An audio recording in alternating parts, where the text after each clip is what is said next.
Hey, MTS crew, what is going on? Hope it's all good in the neighborhood. Y'all, I'm getting ready to make a neck bone dinner, and we're having neck bones, rice-a-roni, fried cabbage, and cornbread. So I've already washed my neck bones, and I have parboiled them.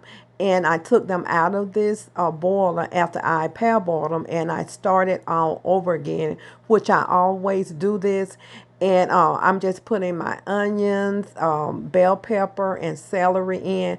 And I'm going to use my season. I'm going to use some Cajun seasoning, garlic, and a pinch of salt in this, and some Mrs. Dash. So that's all I'm going to use in these neck bones. And this is how I season them. You know, I always say I don't want to do a whole lot of seasoning because I just hate for seasoning to overpower my meal. I just don't want anything to be too salty. So I'm going to go ahead and get these neck bones seasoned up. And I'm going to add about 3 cups of water to start off with them.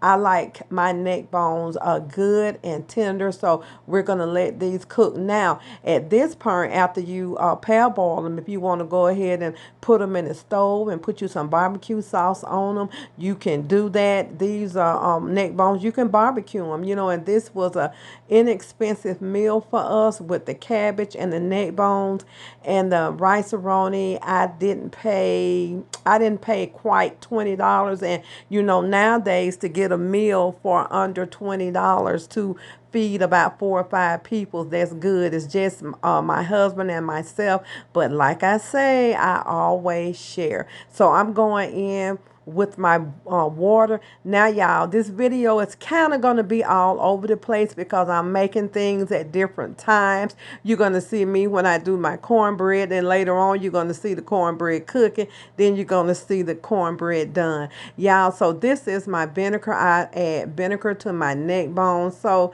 this is about, I would say, about 4 tablespoons of vinegar in these neck bones. And so we're going to put them on the stove and go ahead and let them start cooking. And there they are with all the seasonings in them. They are ready to go, y'all. So here's my cabbage. I cut my cabbage up, and I go ahead and rinse it off really well, and go ahead and get ready to put these in the skillet or whatever I'm going to cook them in. Sometimes we can do boiled cabbage. Sometimes we can do fried cabbage. And these happen to be fried cabbages. And so I'm just rinsing them off real good and getting them all clean. And I'm going to go ahead and add them, just leave them in the colander and let some of that water run off. So I sliced up an onion. I roughly sliced an onion, and I roughly sliced bell pepper. My grandmother, my mother said, used to always put bell pepper in her cabbage, and I also love bell peppers in my cabbage. And sometimes I do the tricolor ones, the yellow and the red ones. Okay, y'all, so I'm not using any bacon grease, but this is about 3 tablespoons of grapeseed oil and about 3 tablespoons of butter. So I'm just adding my cabbage to the frying pan, and I'm going to let them steam down for a little while. I'm going to add my seasoning. I usually add white pepper, but I don't have any white pepper. I'm all out. Need to buy more. So I'm going to add I'm going to add black pepper to this, a pinch of salt, and some garlic and herb Mrs. Dash to this. And I'm going to, get them all stirred up and just let them steam, let them fry down, and then they'll be done. It don't take cabbage that long to cook, y'all. You can cook cabbage in a matter of minutes. It all depends on how you like your cabbage. Some people like their cabbages cook. Some people like them steamed, but I like mine lightly fried. Okay, y'all, let's get with this cornbread. This is the way I make my cornbread all the time. I use about 1.5 cups to 2 cups of flour. All depends on who's eating. 1 box of Jiffy. Now, I don't use Jiffy all the time, but sometimes I do. And I'm going to use buttermilk. I love to use thick buttermilks in a lot of dishes. And I use buttermilk in a lot of my desserts, a lot of my cake. It adds flavor and moisture. So we're going in with 2 eggs, and also I have my butter and my oil mixed together. I always like to mix my butter and oil together, and so I'm gonna pour that in there and get that all stirred up. And I'm gonna go ahead and make some cornbread muffins because I am going to share.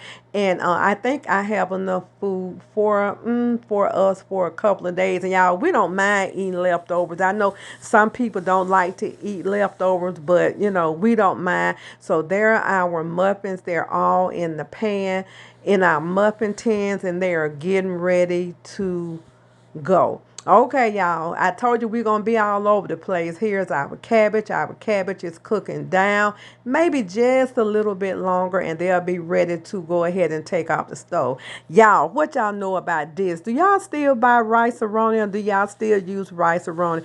I raised my kids up on rice-a-roni. And what I'm doing, I'm going by the directions on the box on rice-a-roni.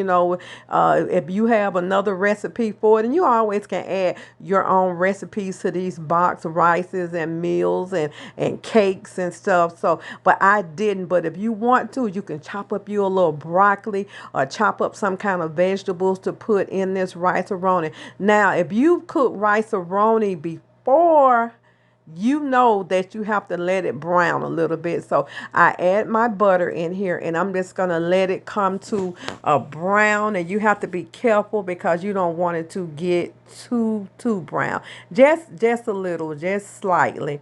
And I'm going to add my water. So for 2 boxes of rice-a-roni, that's 2 cups of water. Let's check on our cornbread. Cornbread doing fine.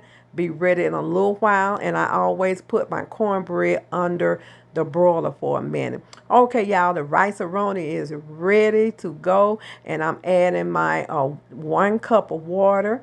And I'm going to add another cup of water to this. And then they give you those little flavor packages. So I'm going to go ahead and add 2 of those little flavor packages to this, and I'm gonna put a top on this and let this rice-a-roni steam down. And what's gonna happen is gonna absorb that water. So I would suggest doing rice-a-roni, just go by the directions on the box, and if you want to add anything in there, add it. So this is how I make rice-a-roni, y'all. A very inexpensive dish. I think it was like maybe what, 99 cents a box. You can't beat that.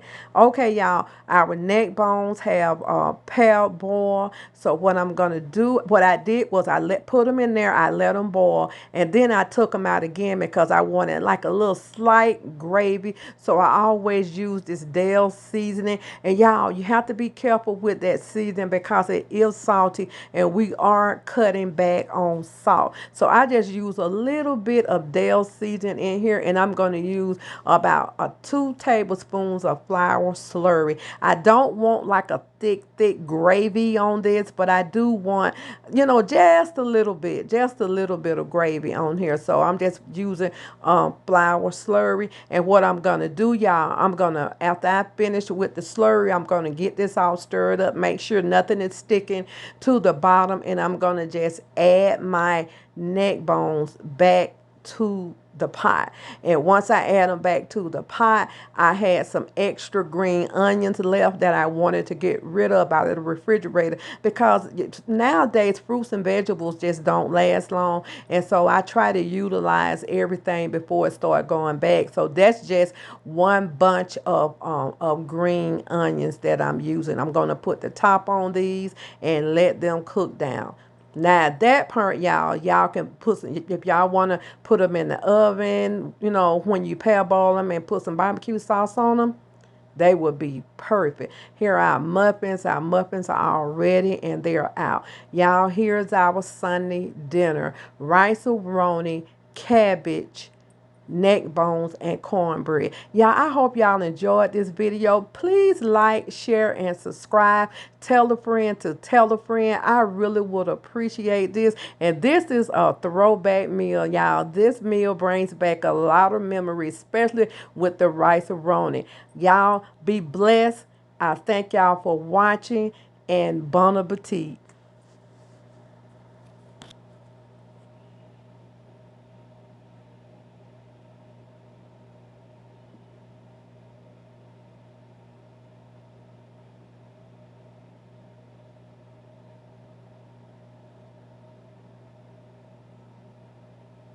Be good to yourself. And if you be good to yourself, you have no other choice but to be good to others. Now, y'all, go on and be blessed.